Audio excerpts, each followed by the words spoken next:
ஆண்டவராகிய இயேசு கிறிஸ்துவின் நாமத்தினாலே உங்களை அவருக்கு அன்பான வாழ்த்துக்களை நான் தெரிவித்துக் கொள்ளுகிறேன். மற்றொரு காலை பொழுது உங்களை சந்திப்பதில் மிகுந்த மகிழ்ச்சி. இந்த நாள் உங்களுக்கு இனிய நாளை அமைவதாக. இன்றைக்கு நான் உங்களோடு சொல்லப் போகின்ற கர்த்தருடைய வார்த்தை 1 கொரிந்தியர் 1:9. உங்களை அழைத்த தேவன் உண்மையுள்ளவர். உங்களை அழைத்த தேவன் உண்மையுள்ளவர்.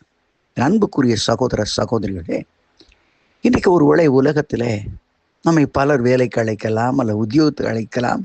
ஆனால் அந்த அழைப்பெல்லாம் சில நேரங்களில் நமக்கு ரொம்ப வேதனையும் துன்பங்களையும் கொடுக்கக்கூடியதாக இருக்கும். ஆரம்ப நாட்களில் ஊழியத்திற்கு வந்த நாட்களில் ஊழியத்துக்கு அழைப்பார்கள். இதே போல் அலைபேசிகள்லாம் கிடையாது. ஒரு போஸ்ட் கார்டில், ஐயா இத்தாம் தேதி எங்கள் ஊரில் கூட்டம், கண்டிப்பாக வந்துடணும், நானும் வருகிறேன் ஐயா ஒரு கார்டில் போட்டேன்னா ரொம்ப சந்தோஷம். அதோடு சரி, நாம் அங்கே போய் இறங்குவோம், வாங்க வாங்க வாங்க வரவே இருப்பாங்க. நம்ம சந்தோஷமாக போய் ஒரு 3 நாள் கூட்டத்தை நடத்தி கொண்டு போவோம். அந்த 3ஆவது நாள் அந்த கூட்டம் முடிந்த உடனே நம்மை அழைத்த அந்த ஊழியரை தேடினால் அவர் இருக்க மாட்டார். அங்கே ஒருத்தர் ஓடி வந்து சொல்லுவார், சார் ஒரு முக்கியமான வேலையாக ஊருக்கு போயிட்டார், பாளையங்குடிக்கு போயிட்டாருன்னுவாங்க. நம்முடைய நிலைமை அன்றைக்கு ரொம்ப பரிதாபமாக இருக்கும். திரும்பி வரக்கூட நமக்கு கையில் 5 பைசா இருக்காது.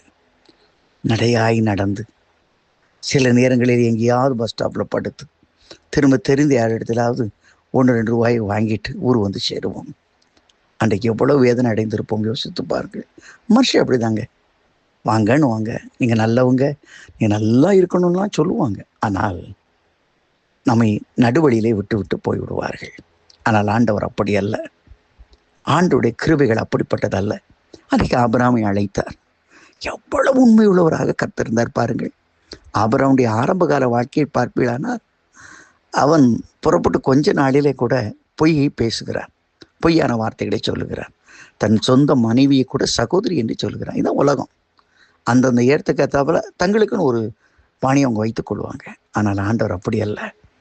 அவன் அவரை மறுதலித்தாலும் கூட அவன் மரியாதவர்கள் அவனோடு இருந்து அந்த குறைவான நிலைமையிலும் அவனை நடத்துகிறார். அதான் கர்த்தருடைய அற்புதமான செயல். நடத்தின மாத்திரமல்ல, எத்தனை சூழ்நிலைகளிலே ஆண்டவனுக்கு தரிசனமாகி சொல்லுகிறார். 99 வயது ஆகும் பொழுது அங்கே ஆதிகாமம் 17ஆம் அதிகாரம் சொல்கிறது, ஆண்டவருக்கு தரிசனமாகி சொல்லுகிறார், உன்னை அழைத்த தேவன் யார் தெரியுமா? நான் சர்வ வல்லமையுள்ள தேவன் என்று தன்னுடைய மகத்துவத்தை வெளிப்படுத்தி எல் ஷடாய் என்ற நாமத்தை வெளிப்படுத்தி அவனை கரம் பிடித்து நடத்துகிறார். மோசேயுடைய வாழ்க்கையை கவனித்து பாருங்கள். ஆண்டவராகிய கர்த்தர் அவனோடு இருக்கிறார். அவரை கூப்பிடும் பொழுது, நான் உன்னை அனுப்பேன் என்று கூப்பிட்ட பொழுது அவனுக்கு கூட சில சந்தேகம். ஆண்டவரே, இப்படி கூப்பிட்டுக்கிட்டு நான் வெளியில் விட்டுட்டு போனான், நான் எங்கேயா போவேன்? ஆண்டவர் சொல்லுகிறார், உன்னை அழைத்து தேவனாகிய நான் இருக்கிறவராகவே இருக்கிறேன் என்று ஆண்டவர் அழைத்து கொண்டு போய் அவனை ஆச்சரியமாய் நடத்துகிறார்.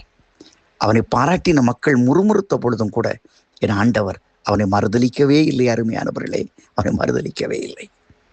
என் தாசனாகி என் வீட்டில் எங்கு உண்மையுள்ளவன் என்று அவனை குறித்து சாட்சி கொடுக்கிறார். நாம் துணை என நம்மை சொல்லுகிறவர்கள் எல்லாம் நம்மை விட்டு ஓடலாம். நம்மிடத்தில் அன்பை பாராட்டினவர்கள், அன்பை பொழிந்தவர்கள் எல்லாம் மாறி போய் காணாத முகத்தை போல முகத்தை மூக்கி கொண்டு போகலாம். ஆனால் நம்மை அழைத்த தேவன் உண்மையுள்ளவர். என்றைக்கு நம்மை கரம் பிடித்தாரோ, என்றைக்கு செய்வேன் என்று சொல்லி நமக்கு ஒப்பு கொடுத்தாரோ அதை செய்கிறார் அல்லவா?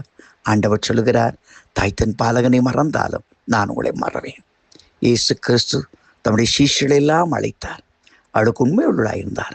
கடைசியில் தன் கள்வர்கள் கையில் அவர் பிடிபட்ட பொழுது கூட ஒரே ஒரு ரிக்வெஸ்ட் தான், என்ன வேணாலும் பண்ணிக்கங்க, ஆனால் இவர்களை விட்டு விடுங்கள் என்று சீஷர்களுக்காக அவர் பரிதபிக்கிற தேவனாய் இருக்கிறார்.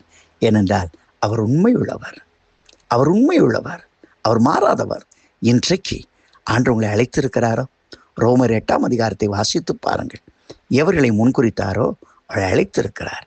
அழைத்தவர்களை நீதிமானாக்கி இருக்கிறார். நீதிமானாக்கினோளை மகிமைப்படுத்தி இருக்கிறார். கர்த்தர் உங்களை அழைப்பாரானால் கண்டிப்பாக மாறுதல்கள் வரும், அற்புதங்கள் வரும், அடையாளங்கள் வரும். ஒரு மகிமைக்குள்ளாக கர்த்தர் உங்களை நடத்தி கொண்டு போகிறார். அதற்குத்தான் ஆண்டவங்களை அழைத்திருக்கார். தவிர உங்களை நடு ரோட்டில் விட்டு விட்டு டாட்டா சொல்வதற்காக அல்ல. ஐயோ எனக்கு தெரியாதுங்க, ரொம்ப கஷ்டம், என்னை மறந்துடுங்க அப்படின்னு சொல்வதற்காக அல்ல. உங்களோடு சதா காலங்களில் இருந்து உங்களை நடத்தும்படி என் ஆண்டவர் உங்களை தெரிந்து வைத்திருக்கிறார். என் அன்பு சகோதர சகோதரிகளை, உங்களை அழைத்த தேவன் உண்மையுள்ளவர். உங்களை அழைத்த தேவன் உண்மையுள்ளவர். என் அன்பு சகோதரியே, உன்னை கரம் பிடித்த ஆண்டவர் உண்மையுள்ளவர். என் அன்பு சகோதரனே, உன்னை கரம் பிடித்த ஆண்டவர் உண்மையுள்ளவர். பயப்படாதிருங்கள், பயப்படாதிருங்கள். அவர் ஒரு நாளும் உங்களை கைவிட மாட்டார். வானம் பூமியும் மாறிப்போகலாம். அன்றைக்கு யோசுவாவுக்கு சொன்னார் அல்லவா, நான் உன்னை விட்டு விலகுவதும் இல்லை, உன்னை கைவிடுவதும் இல்லை.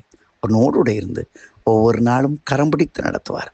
அப்படிப்பட்ட ஒரு இனிய நாளாயிருக்க கர்த்தர் அருள் செய்வாராக.